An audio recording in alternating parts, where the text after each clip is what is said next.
intervention portera sur ce projet d'article 15 du projet préliminaire de pacte.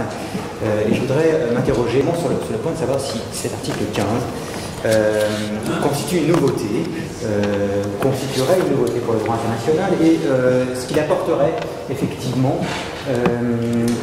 au renforcement de l'efficacité, de l'effectivité du droit international. Le projet article 15, il est prosélytique, se lit de cette manière-là en français.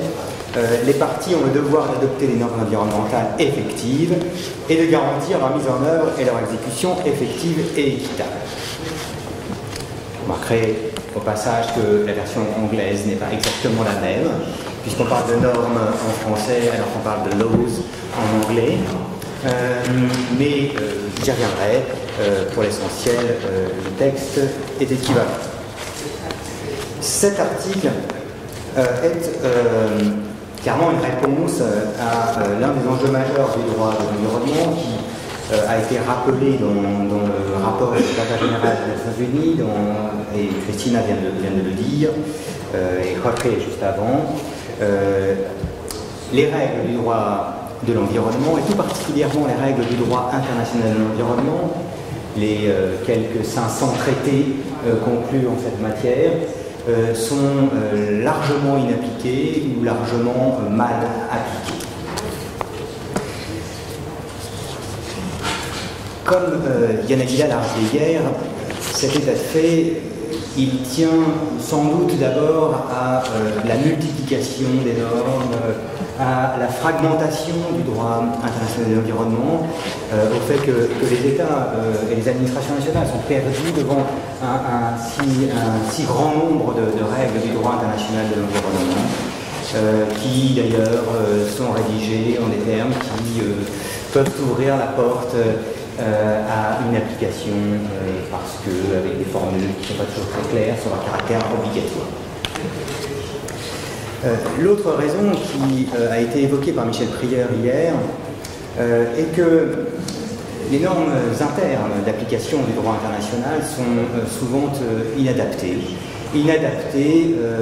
ou mal appliquées elles-mêmes.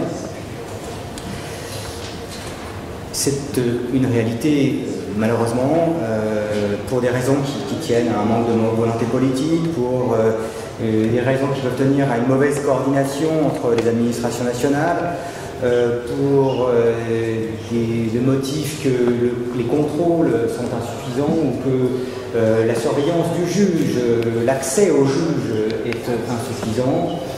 Les normes d'application du droit international, mais également les normes internes d'application du droit interne sont bien souvent mal appliquées, voire totalement inappliquées. En d'autres termes, derrière l'affichage politique que constitue la conclusion d'un traité ou l'adoption d'une belle loi sur l'environnement, la réalité de la protection de l'environnement est très souvent beaucoup plus sombre. C'est à ce problème que s'attaque l'article 15, ou en tout cas prétend s'attaquer à l'article 15, en énonçant deux obligations à la charge des États. Selon la première obligation, les États seront tenus d'adopter des normes environnementales effectives.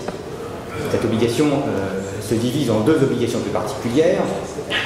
Les États sont d'abord tenus d'adopter des normes environnementales et d'adopter des normes qui soient en outre effectives. Adopter des normes environnementales, la rédaction est telle que l'obligation est une obligation de résultat et non pas simplement une obligation de moyens.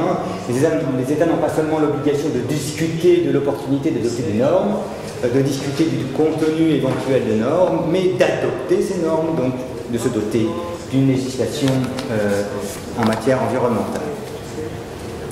Deuxième obligation, ou sous-obligation, les normes doivent être effectives. Cette rédaction n'est pas sortie de nulle part, puisque elle était déjà présente dans la déclaration de Rio, au principe 11, qui, dans sa première phrase, énonce que les États doivent promulguer des mesures législatives efficaces en matière d'environnement. Au demeurant, la déclaration de Rio de 92 n'innovait pas totalement, puisque l'obligation d'adopter des normes environnementales était déjà implicite au moins dans la déclaration de Stockholm, qui insistait sur la planification. Or la planification suppose des normes, fait peser une obligation sur les États d'adopter des normes en vue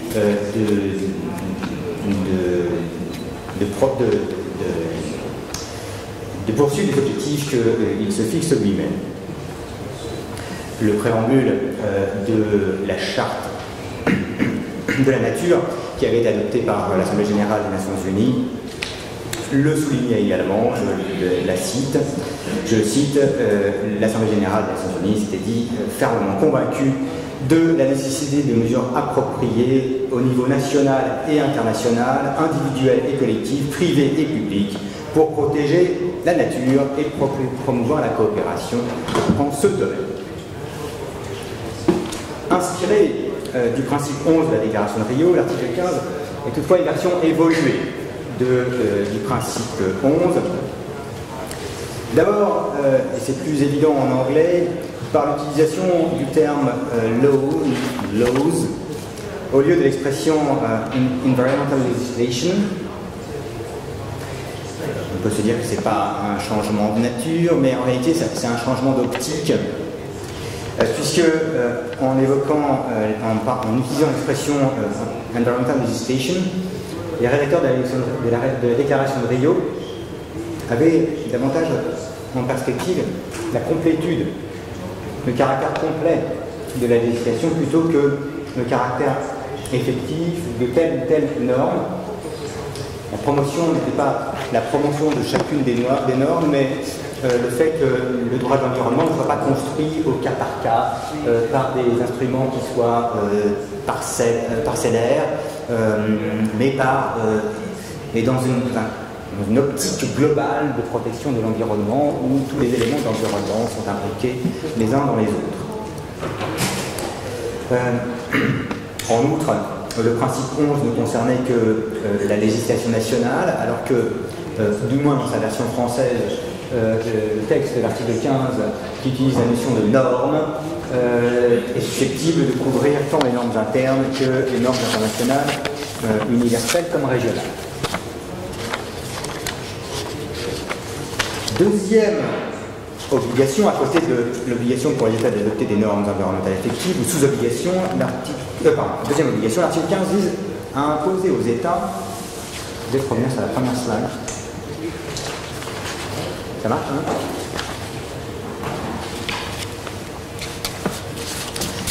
vise à imposer aux États de garantir que la mise en œuvre et l'exécution des normes environnementales soient effectives. Ça peut paraître un peu redondant, mais en réalité, c'est aussi une évolution par rapport au principe 11 de la déclaration de Rio, qui ne faisait pas mention de la mise en œuvre ou de la réalisation des obligations en matière environnementale.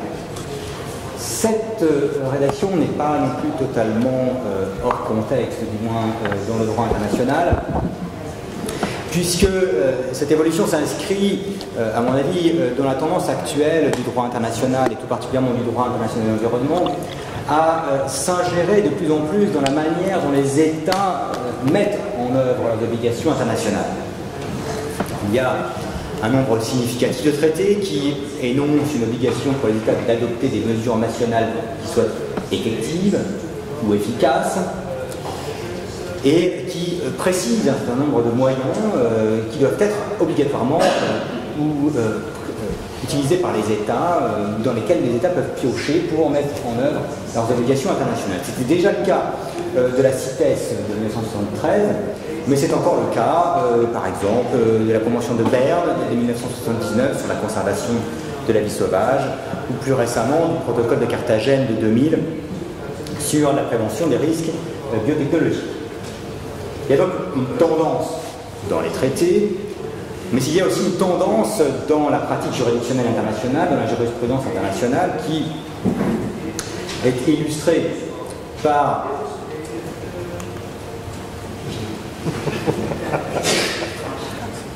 que je pointe pas en fait.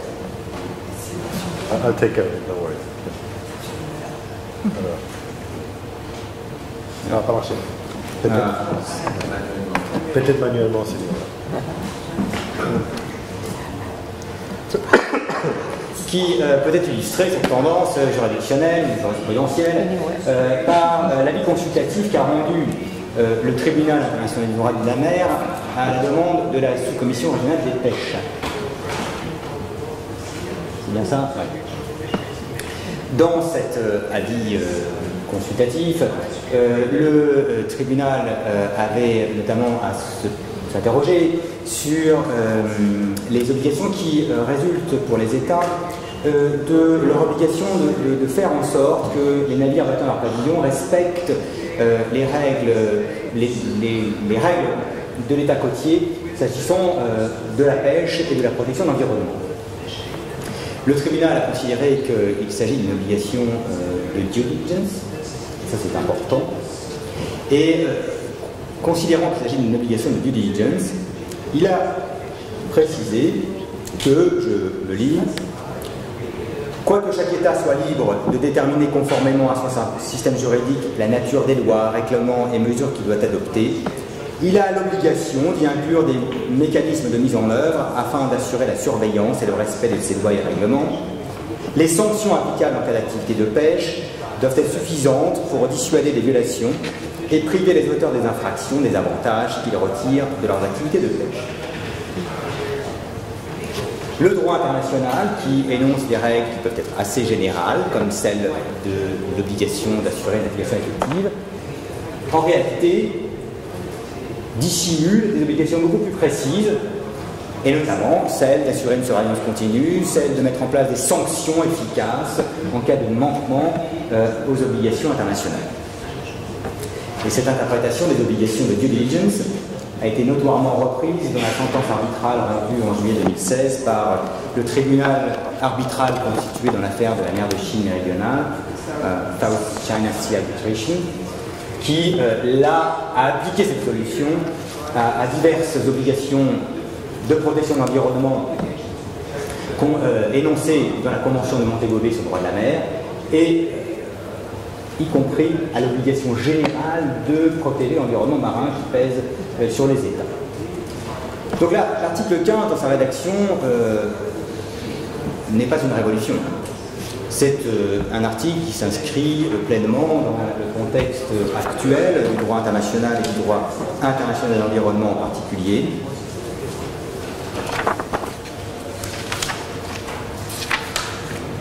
Je vais vite.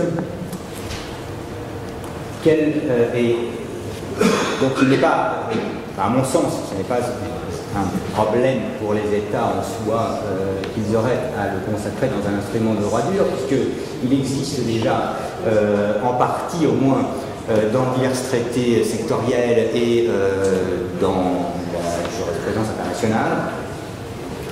Mais quel est l'apport? Qu'est-ce que ça apporterait de le consacrer dans un tel instrument de droit dur? Qu'est-ce qu'un tel principe d'effectivité apporterait par rapport simplement au principe pacta sunt servanda? Les États doivent exécuter leurs obligations conventionnelles de bonne foi, donc c'est déjà peut-être suffisant en soi que de le rappeler. À mon avis, outre que l'article 15 constituerait une clarification utile par écrit d'une règle qui n'est pas écrite, il y aurait trois raisons au moins de le consacrer dans un instrument de droit dur qui serait le pacte. La première raison, c'est que consacrer dans un tel instrument l'article 15 et le principe d'effectivité interviendrait comme règle pertinente dans les relations entre les parties au pacte pour l'interprétation des autres instruments conventionnels. Selon une règle bien connue de la Convention de Vienne, l'article 31.3c de la Convention de Vienne, les traités doivent être interprétés dans leur contexte et à la lumière des règles pertinentes dans les relations entre les parties, ce qui fait que les traités conclus en matière environnementale, mais également les traités conclus dans d'autres champs, en particulier dans le champ du droit économique, du commerce international, des investissements, pourraient éventuellement être interprétés à la lumière de cette obligation-là qui pèse sur les États. Deuxième apport, le fait de l'énoncer dans un traité pourrait, à mon avis, sensiblement contribuer à l'amélioration des législations nationales de protection de l'environnement.